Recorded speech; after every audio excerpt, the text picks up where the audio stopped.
My name is Rachel Hayes. I'm 33, a middle school teacher living in Raleigh, North Carolina. For the past 8 years, I believed I had the perfect life: a loving husband, a strong marriage, a beautiful suburban home, and a sister who was also my best friend. Turns out, I was living in a fantasy built on lies. My husband, Jake, and I met in college. He was studying architecture, and I was majoring in education. He had charm, wit, and a quiet strength that made me feel safe. After 5 years together, we got married in a small garden ceremony. My sister, Lily, was my maid of honor. She cried during her speech, saying she hoped she'd find a love like mine one day. Well, apparently she did, with my husband.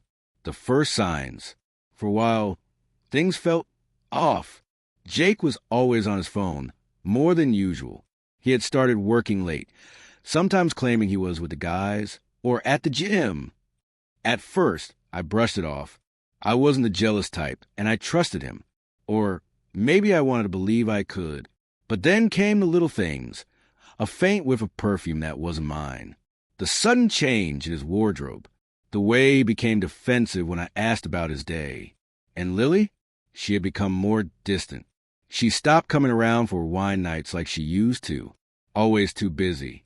Always a last-minute excuse. Still, I told myself I was imagining it. I mean, my own sister? Never. The discovery. It all unraveled on a rainy Thursday evening. Jake had left his iPad at home. I didn't mean to snoop. Honestly, I picked it up to check the weather. That's all. But a notification popped up, a message from Lily. Last night was amazing. I can still feel you. I froze. My fingers trembled as I opened the conversation thread. There it was, a string of messages, weeks' worth, that painted a picture no woman should ever have to see. They weren't just having sex. They were emotionally involved, sharing inside jokes, private memories, even talking about a future. It was like someone had driven a knife straight through my spine. I stared at the screen until my vision blurred. Then I threw up in the sink. The rage, the pain, and the plan. I didn't confront them immediately. I wanted to. God, I wanted to scream and smash everything in sight. But something inside me, the part of me that had been quiet and overlooked for too long, told me to wait. I needed to hurt them. Not physically, not violently, but emotionally, publicly. They had destroyed something sacred. They didn't deserve the courtesy of a private fallout. They deserved humiliation, exposure, and poetic justice. So I came up with a plan. Over the next 2 weeks, I became a woman possessed. I synced Jake's iPad to my phone and documented everything. Screenshots of their messages, their meetups, their I love you S. I even installed a hidden camera in our guest room, which, surprise, surprise, they used when they thought I was working late. Every lie, every kiss, every betrayal. I had it all, and I was going to use it. Our 8th wedding anniversary was approaching. Jake suggested we skip it this year. Said he was too swamped. I told him I had a surprise for him instead. I invited all our close friends and family, including my parents, his parents, and, of course, Lily. The setup was flawless. I rented out a private room at a nice restaurant downtown. Dim lighting, soft music, catered food, champagne, the works. Jake looked suspicious, but I played the doting wife. Lily walked in late, dressed to kill, smirking like the cat that swallowed a canary. She had no idea what was coming. After dinner, I stood up and raised my glass. Thank you all for coming. I began. Jake and I have shared 8 amazing years together. Or at least, that's what I thought. I paused, locking eyes with Jake. Then Lily. And tonight, I want to share something special with all of you. I nodded at the waiter. The lights dimmed. A projector flickered to life. On the wall, in high definition, played a slideshow, photos of Jake and Lily. In hotel rooms. At our lake house. Kissing. Cuddling. Text messages that left nothing to the imagination. The room fell silent. Gasps. Stifled sobs.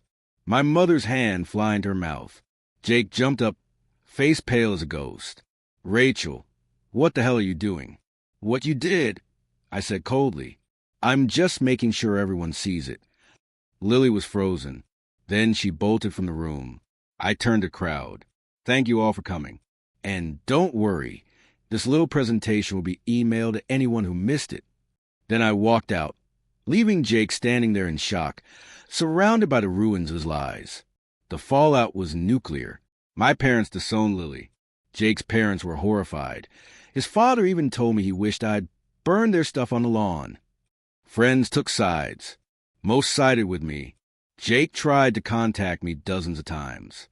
Calls, texts, emails. He even came to my school once, but the principal had him escorted out. I filed for divorce the next day. Lily tried to explain. She called it a mistake, said she fell in love, but I blocked her on everything. I moved out of that house, started therapy, and eventually took a sabbatical from teaching to travel for a few months. It's been a year since that night. Jake lost most of his friends. He lives alone now, judging by what mutual contacts say. Lily moved to another state. Not that I care where. As for me, I'm healing. I'm learning to trust again. And I've realized something powerful. You can love someone with everything you have and still lose them to betrayal. But what you do with that pain, that's where your power lies.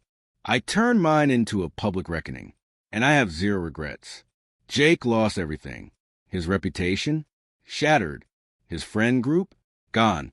Even his firm quietly dropped him from 2 major projects after word of the scandal spread.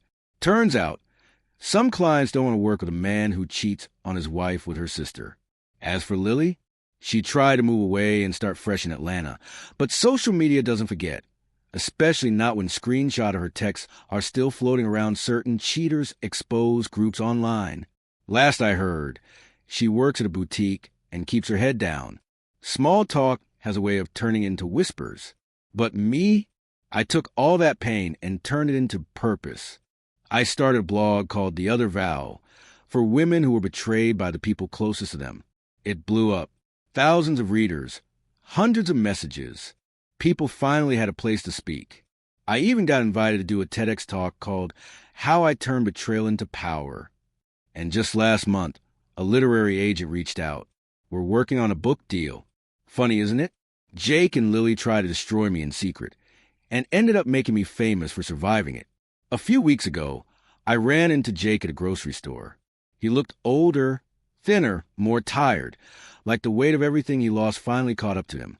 He smiled awkwardly and said, "Hey, Ratch, you look great." I looked him dead in the eye and said, "Thanks. Betrayal is the best skincare routine." And then I walked away. He stood there, holding a sad little box of microwave dinners. Alone.